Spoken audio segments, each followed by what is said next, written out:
Let's take a look at Wednesday, Thursday, and Friday, because Wednesday there's not too much to explain.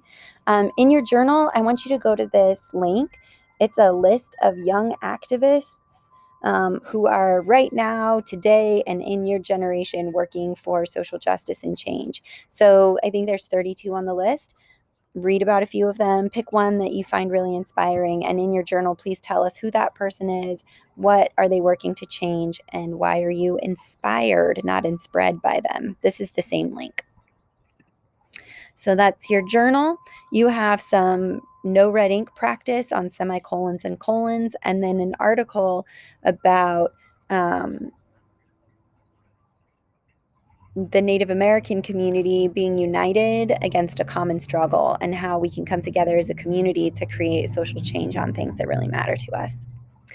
So that's your reading. And then for Thursday and Friday, you're ready to move on to part 2 of your project. So your journal, as always, is Spill Your Cup. If you're stuck, here's a couple of ideas for you. And then you're going to work on your annotated bibliography. Your annotated bibliography is worth 30 points, so each source, you are expected to find 3 of them, is worth 10 points. My expectation is that you are not simply copying and pasting information. That's the biggest thing that will bring your grade down, besides it being incomplete. So if you don't do it at all, you're going to get a 0. If you make any kind of effort, you're going to get a 5. But if you've mostly copy and pasted, that's an F still.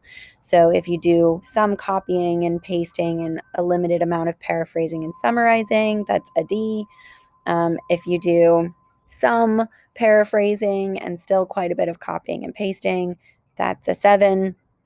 So the goal is really that it's mostly paraphrased and summarized, demonstrating that you read the article, you understand the information within, and of course you can incorporate some direct quotes where you find them useful, because sometimes we just can't say it better than it was said in the article.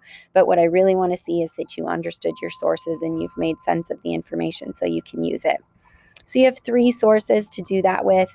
When you open up the document, it will really clearly tell you which questions need to be answered about your source. And I'm expecting some pretty in-depth answers if you want to get a 10. So this is all you're doing for the next 2 days, is reading these 3 articles of your choosing about a topic of your choosing. So I have some high expectations for you. And I hope you have a wonderful weekend. We only have 1 week left of school after this. Left of this quarter, I should say. So enjoy.